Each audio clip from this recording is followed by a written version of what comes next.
Hello, everybody. This is Joshua Hatton with One Nation Under Whiskey podcast. Extra edition. I threw in an extra for extra, just to have an extra in our extra edition. I'm joined today, and as always, by Jason J.Y. Jason. I haven't had that brief of a name introduction in years. Jason J.Y. Who's that? Who are we talking about? Who's behind me? Man, you talk about an extra, and then you just give me the absolute minimum. Yeah, there's only so much in the budget, and we don't have any more letters for Jason. It's true. Well, I saw your name on the screen, which, listeners can't see, but viewers can see that your screen name says Jason J.Y. That's it. Clean, business-like, to the point. Yeah, exactly. Where mine says Joshua Morrissey. There you go. Best use your middle name. Yeah. Speaking of singers, really quickly, before we get into the meat and potatoes of this episode, I've got a question for you. Mm-hmm. How did the news, if at all? Not the fucking slightest. Come on. How did the news of Ozzy Osbourne's passing hit you? I texted you and I said, to be fair, he had 50 at least bonus years, right? Like, I think we should be celebrating the fact that he didn't die in his 20s and lived to be an old man. Like, that's a man who cheated death for a fair few decades. I think that's worth celebrating. So there you go. My response to Ozzy's death was celebratory. he cheated death. Okay, so thank long. you. Yeah, there you go. Oh man. Yeah, should we ask you about your response? Oh my gosh, I'm afraid to go into too much depth because I may start crying. Bringing it up. Oh my gosh, Jason, I literally, like when it came out, I started sobbing. I'm not going to lie to you. I started sobbing, and Haida had come home from whatever she was doing. And she said, I heard the news. How you doing? And it started all over again. And she had to hug me. She had to console me. Did she bite the head off a bat? That's the question. How above and beyond did Haida go? She's like, I know what'll cheer you up.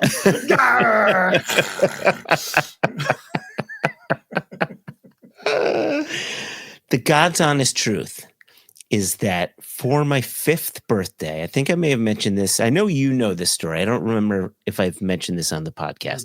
We've told all stories multiple times on this podcast. But as a reminder to listeners, for my 5th birthday, my uncle got me the first Ramones album and Black Sabbath Paranoid. And it was listening to Black Sabbath Paranoid and hearing Geezer Butler's bass that told me I want to be a bass player. There you go. And so listening to that's the reason I play music, and viewers can see my bass guitars on my wall here. Like, it means a lot to me. And so it hit me hard. This is the problem with kids nowadays. Yeah. Nobody gifts them enough Black Sabbath albums. No one. It's just like, you go to Target, you go to the kids section, there's no Black Sabbath albums. None. Like, how are we even raising our kids nowadays? Doesn't make sense. This is embarrassing. Right? We've failed. How many SZA albums did you gift your boys? SZA. Oh my God. Are you really making a SZA reference? Right? Like, there's no other band. Like, you're talking about SZA as in first. SZA. Yeah, it's the first reference that came to mind, SZA. I mean, right? Isn't SZA just on the tip of your tongue? Yeah, I'm a Chapel Roan guy. I'm Chapel Roan Ride or Die. I like her. Yeah, she's the Pink Pony Club. Oh, yeah. Yeah, she's good. I like her. Yeah, she's got that one song that sounds like a Bay City Rollers tune. So 100%, right? Yeah. The Ramones have a song that sounds like a Bay City Roller song. Decemberists have a song that sounds like the Bay City Rollers. What does all of this take us back to? The Bay Black City Sabbath. Rollers. Oh, yeah, Black Sabbath. yeah, yeah. But here we are, two different responses to the same death. All right, let's talk about whiskey related things, ish. You know, a while back we had a secondary podcast that we had introduced and then we got rid of, and now we sort of brought it back. It was Extra Extra. And here it is back. You'd never guess that, given our current naming conventions. You would never guess we used to have a podcast called Extra Extra. But I remember when we brought out Extra Extra, it was sort of around the time of COVID, and it was when Donald Trump was elected the first time around, and these initial tariffs came into play. And tariffs were really the talk of the town when it came to our Were they ever, episodes, right? Tariffs and SZA. Like, that's all anybody was talking about. Just because we wanted to cut the tariffs.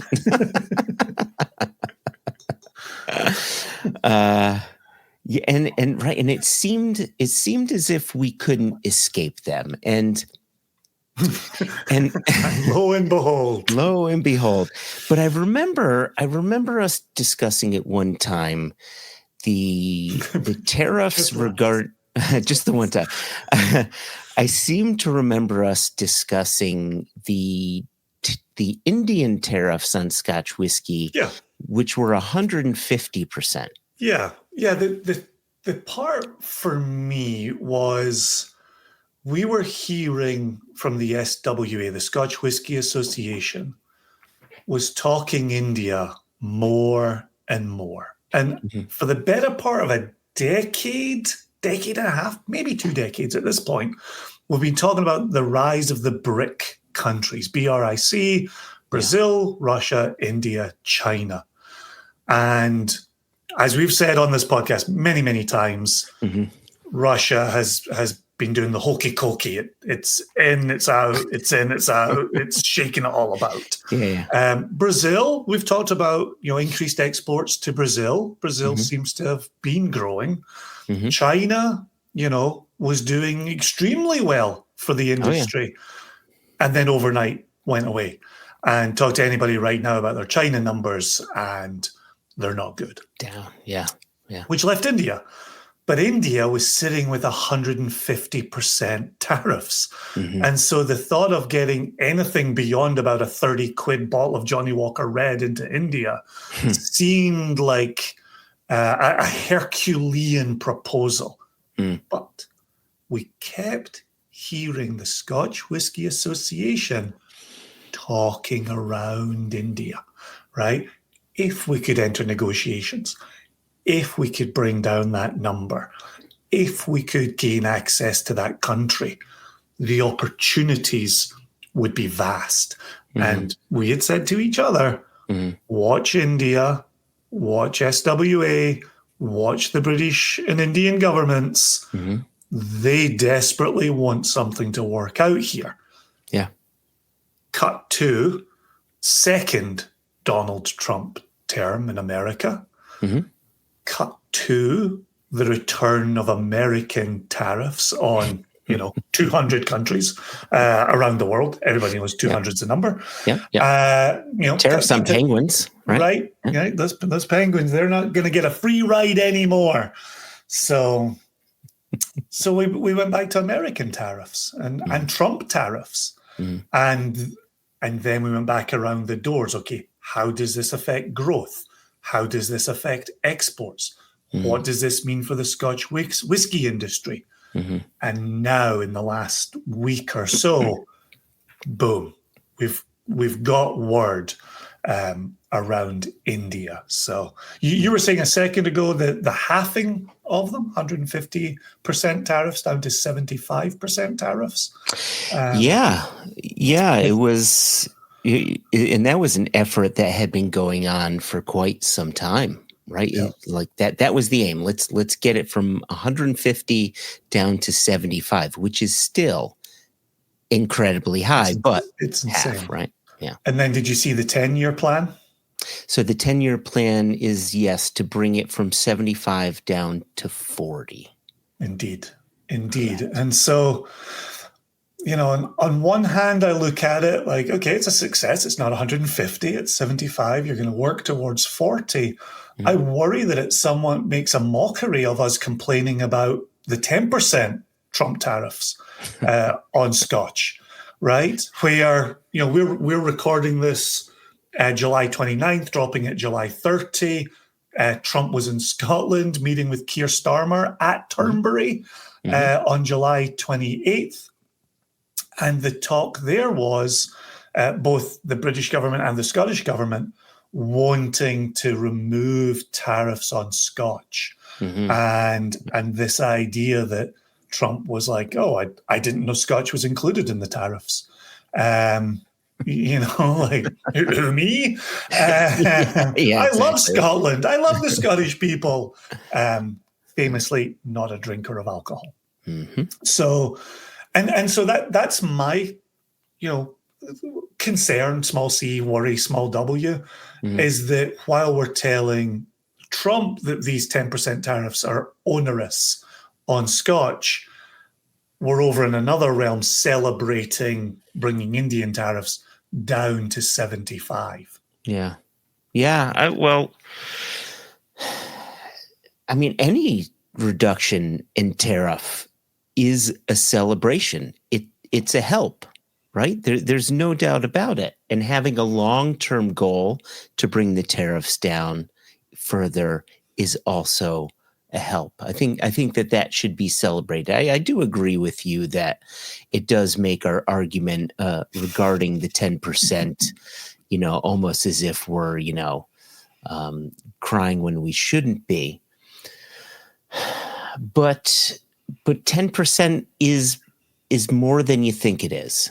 And what, especially in these tougher times, when you look at, a news story that just came out, it was either yesterday or today, when you've got companies like William Grant, right? The owners of Balvenie and Glenfiddich, who their numbers dropped by 30%, right? Yep, it's a big number. Right? A third right? Of your business. A third of your business has dropped off. So you see the Diageo CEO step down? Diageo CEO stepped down. LVMH CEO has switched. The MGP CEO has switched. MGP, just saw that. There's huge shakeup happening in the industry. But let me get back quickly. Wow, we could be going down a big rabbit hole there. But let me get back quickly to this Indian tariff situation here, because I remember our initial conversations regarding this tariff. When we were talking about it, and we were saying, 150% tariff, and the SWA was pushing hard to cut it in half to 75. You and I don't know if you were saying this as loudly as I was, but you and I were saying, boy, I hope they don't do that. I hope it stays 150 for two reasons. A, we were thinking about the Indian producers, right? That of Paul John, Amrut, Piccadilly, right? Who makes Indri and so forth, who make liquor for their own market. We didn't want their own businesses to get negatively affected.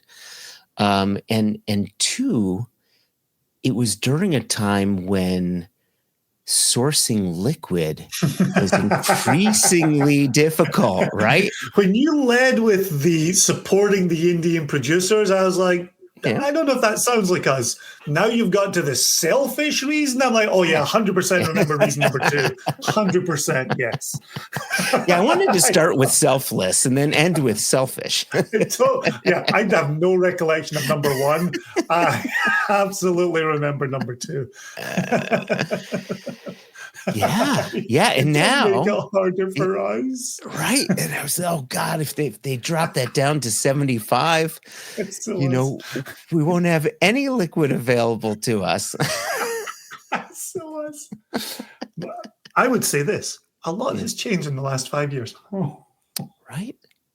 And now, I'm so incredibly thankful for it because, again, back to what we just said about William Grant, to what we said about Diageo, to LVMH, these companies need that tariff to be dropped, right? India is perhaps the largest market for spirits, for whiskey largest consumption. Yeah. Well, especially on the back of a China drop. Correct. So we need those taps to be flowing. We need. Oh, I thought you were going to go with AF. We need taps AF. It's always taps AF.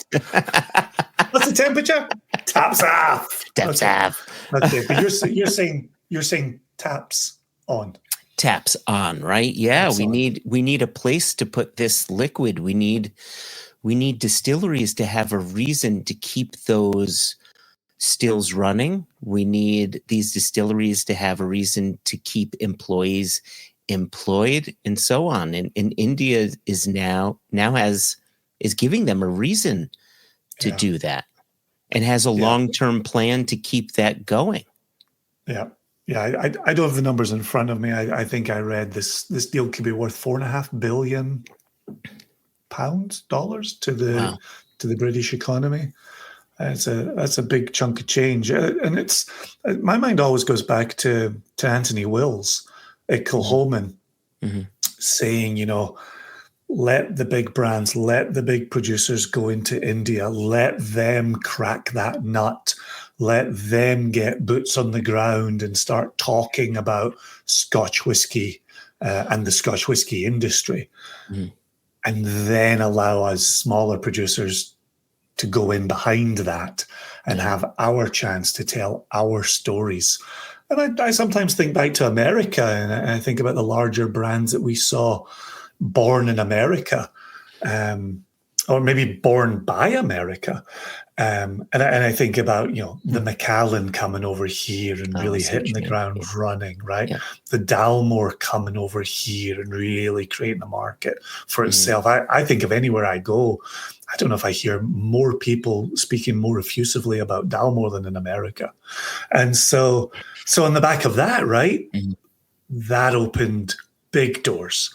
Smaller producers came through those doors, and us independents came right behind that. Right. And I think of the strength of America for the independent bottling market and the level of enthusiasm and passion.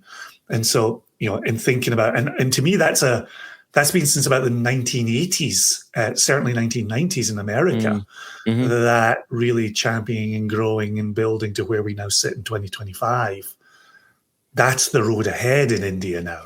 And I think to your more generous point a second ago, what does that mean for an Amrit? What does that mean for an Indri? I still remember us talking to, blanking on a name, that's embarrassing. He was with Paul John. Shilton Almeida. He's now with M&H, yeah. Exactly. Yeah. And we're talking to him and him being so proud of this go-in spirit pouring for people in India, and the number of Indians who wanted the Scotch, right? They didn't want the Indian product. And partly to your point, what does this mean for Indian producers? My hope is that it gets to show how good they are and how they stand up against the Scotchies that are being imported at a 75% tariff that in 10 years might become a 40% tariff. Like, Amra is cracking. Paul John is cracking. Indri is cracking. Like putting that in a tasting along with some of these Scotchies coming in, I hope it builds it. I hope it builds the category for them. I hope it gives them something to feel proud about, the way we talk about American single malt sitting here in America. That's interesting. That's a really interesting point. There's a number of just Venmo me the $5 we talked about earlier. Thank you. But there's so many people, here in the U.S. and I imagine in a number of other countries whose foot in the door is to single malt with Scotch whiskey, who then found their way into Indian single malt because of Scotch whiskey. Mm-hmm. I wonder, and also Hope, like you, I wonder if people in India will follow suit. Yeah.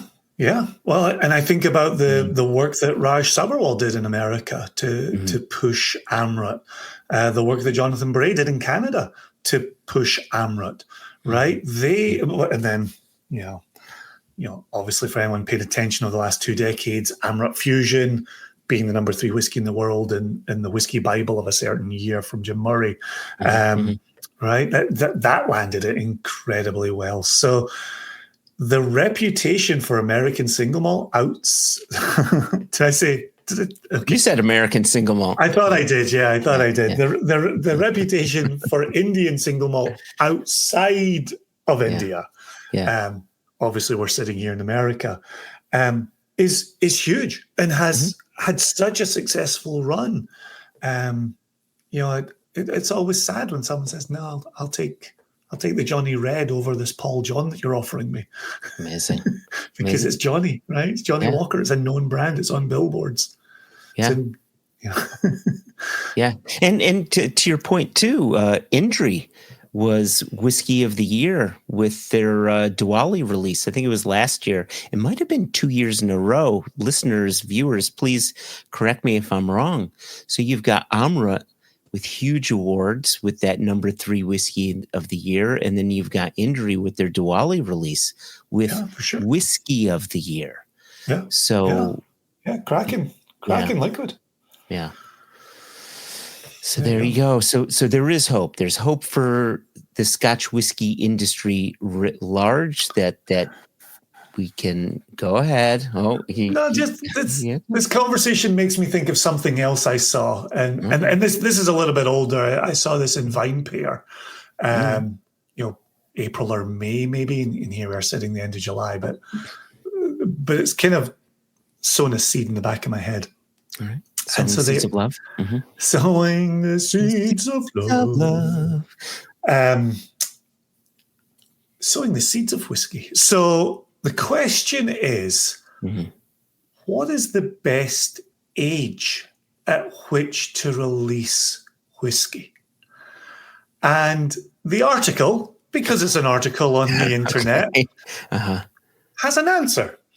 And, of course it does.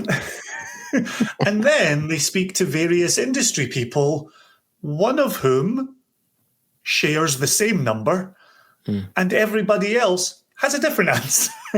And so how they got that number, I'm not entirely sure. But if you were to guess the ideal age at which a whiskey should be bottled and sold, what number would you guess? Oh my gosh, this sounds like the dumbest article ever. Two of our good friends are in it. Ooh, jeez. Oops. And one of those friends says the number that was picked up by the article as the ideal number. But there's so many variables. What country was it made in? What's the climate? So we're going Scotch. We're going Scotch. Okay. Scotch. Yes. Cool. Okay, thank you. I guess I should have asked for leaves to be put on branches. Yes. Scotch. Okay. Scotch. Should I go Hitchhiker's Guide and go with 42? That's always the correct number. It is the correct number. So I would say that someone likely said 15. So you're not right, but you're not a million miles away. Okay. Would you like a second guess? And don't just say 60. Well, I mean, there's the two most common ages are 12 and 18. And so I figured that, 15 would be, you know what I mean? So what's good is you have now said the number that was picked by the article. Right? Exactly. Exactly. So okay. So can I ask for one more leaf to be put on a branch? Was it from a flavor perspective or from a saleability perspective? They just went with the best expression of a whiskey from a distillery. Oh, I would say 18. That is exactly the number that they had on the article. The article leads with 18 years old is the ideal age for a Scotch. Like, are you crazy? Like, what are you talking about? And then Dan Crowell of Glenmoe, right? Dan Crowell is the lead comment, and Dan says 18. And then Ewan, old Google, is the second comment on it, the second industry expert, and he says 16 to 18, I think. He's in that like 15 to 18 kind of realm. Okay. So he hedges his bets a little bit. And then there's a dude in there who says 45. 45 is the number. If you want the best expression from a whiskey, it should be 45 years old. 45. That's hugely important. And then they keep going with people, and then various other, like Gillian McDonald from Ardbeg/Glenmoe, says, well, that's like asking how long's a piece of string, right? Then she got into, well, it depends on the spirit, and it depends on the cask, and it depends on... That is a proper answer, right? Right, 100%. Yeah, there you go. There you go. There's also not a lot of Ardbeg 18 floating around, although they do put their money behind Ardbeg 19, so maybe. And so I just thought that was really interesting. So I'm going to put your feet to the fire, Mr. Hatton, and then you're welcome to put my feet to the fire. For Scotch whisky, what age statement do you find presenting the most consistent top quality Scotch? And I'm only giving you one number. I'm not giving you a range. I'm not going to allow you to say, well, for an Islay, blah, blah, blah, blah, blah, for a Speyside, blah, blah, for a Sherry cask, blah, blah, blah, for an Indian, say, no. Scotch, one number, consistency. Because this is the point the guy was making on the 45-year-old. He was like, if you get a whiskey up to that age, you're almost, I don't want to put words in the man's mouth, you're almost guaranteed a cracking whiskey, right? If someone's taking the time to release it at 45, you've probably got one in your hands. So for you, there must be an age statement that you've regularly encountered that has been the most consistent. Oh boy, that is a tough one. Yeah, okay. So let's think about this. If we're thinking about Islays, you've got your Ardbeg 10, always solid. You've got your Bowmore 12, that starts to get tropical. All right, gives a different region, because this sounds like you're starting to be region specific. Gives another region. No, what I'm trying to do, I'm trying to build here, right? Because you and I will when we talk about Islay, quite often we say, "Ooh, younger the better," right? But younger isn't always better when we're talking about Speyside. Correct. And so, you've got fewer Islay whiskeys. And so I'm trying to rationalize Islay, trying to get that number up so that I can then, apply it to other regions. Okay. I would say that... You know what? And I hope people are listening to this on double speed, triple speed, 10 times speed. I would say that an ideal age for a Scotch whiskey. Now, this is taking into consideration all regions. This is homogenizing all cask types, right? This is averaging everything out, right? This is presenting an answer that is 100% bullshit and completely meaningless. Yeah, completely meaningless. Continue. I would go with 13. Oh, shit. Do you know my number? I was at 13.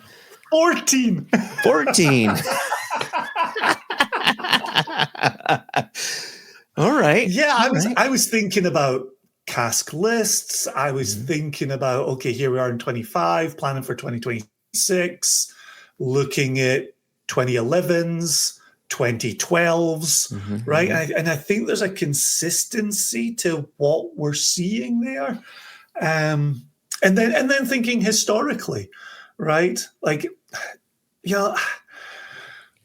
what's really problematic is the more I've thought about this really bullshit number in an article that, just killed time on the internet, the more I think 18 is a really good answer.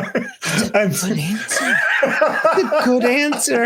And then the more I've kind of unpacked that, I'm like, I think about the 16-year-old releases, like the Glen Grant 16 and the Ann Knox 16, even the Aaron 16 back in the day when they did that. Classic Lagavulin. Right, great point. Right, those were good, but then I don't know if I'm really looking at that kind of age when we're going through cask lists.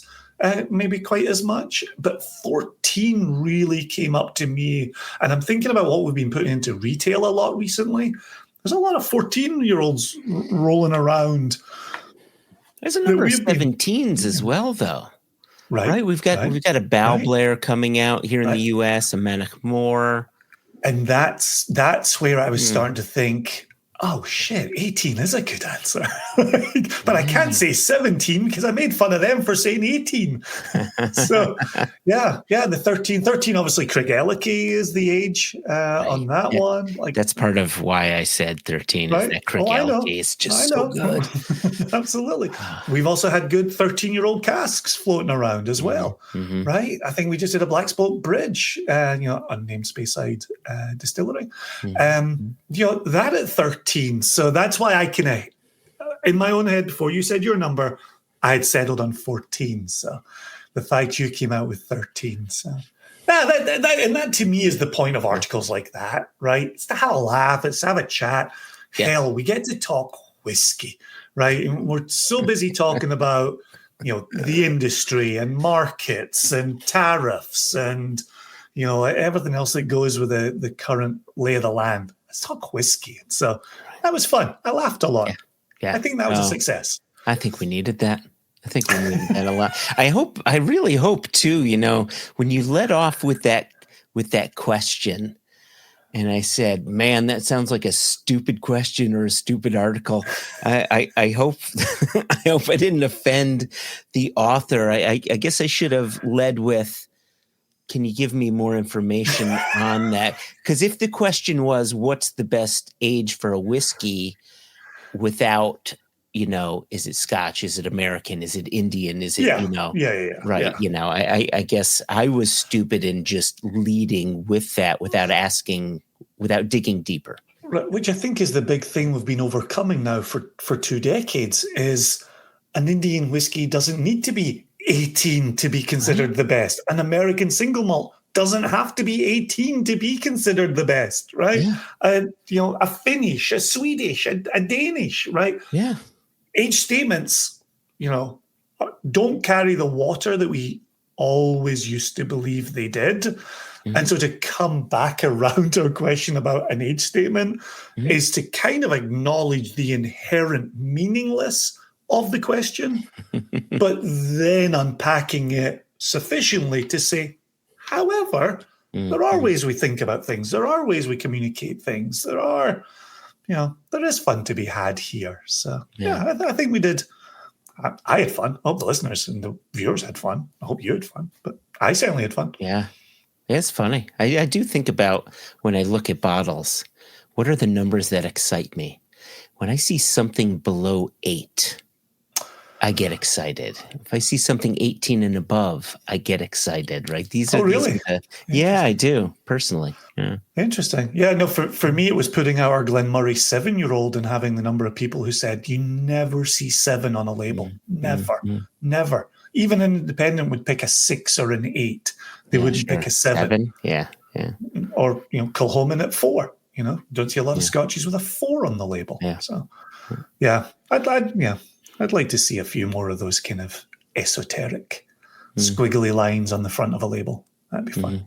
But you got to find the good liquid, and that's to me where this VinePair article kind of made some sense.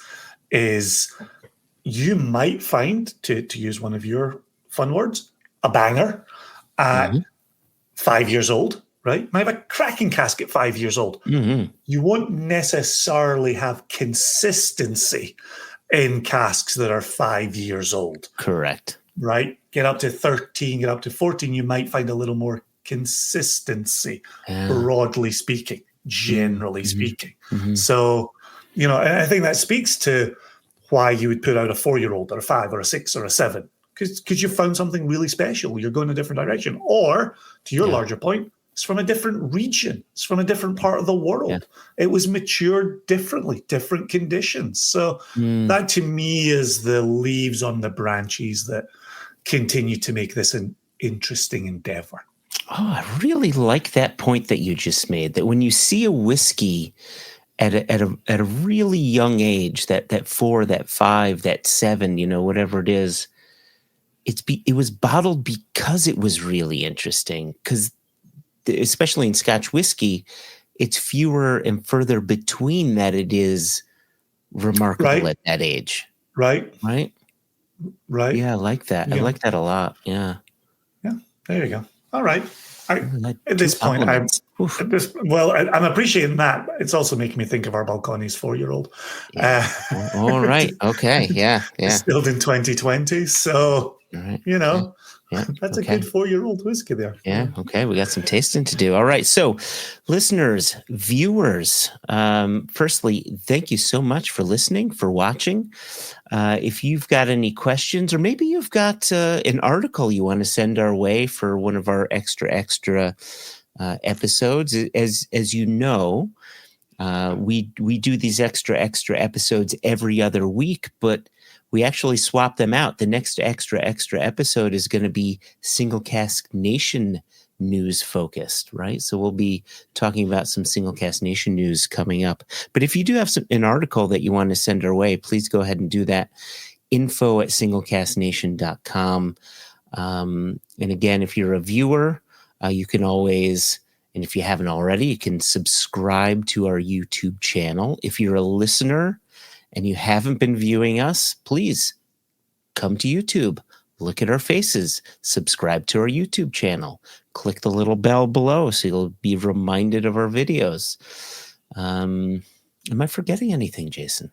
Email address? Oh, email address. I think I did say that. info@singlecasknation.com. I did promise in the last episode, I did promise that our questions at One Nation Under Whiskey email would be coming around. Microsoft had told us GoDaddy has been presenting some sort of issues, and so our IT guys are trying to resolve said issues. So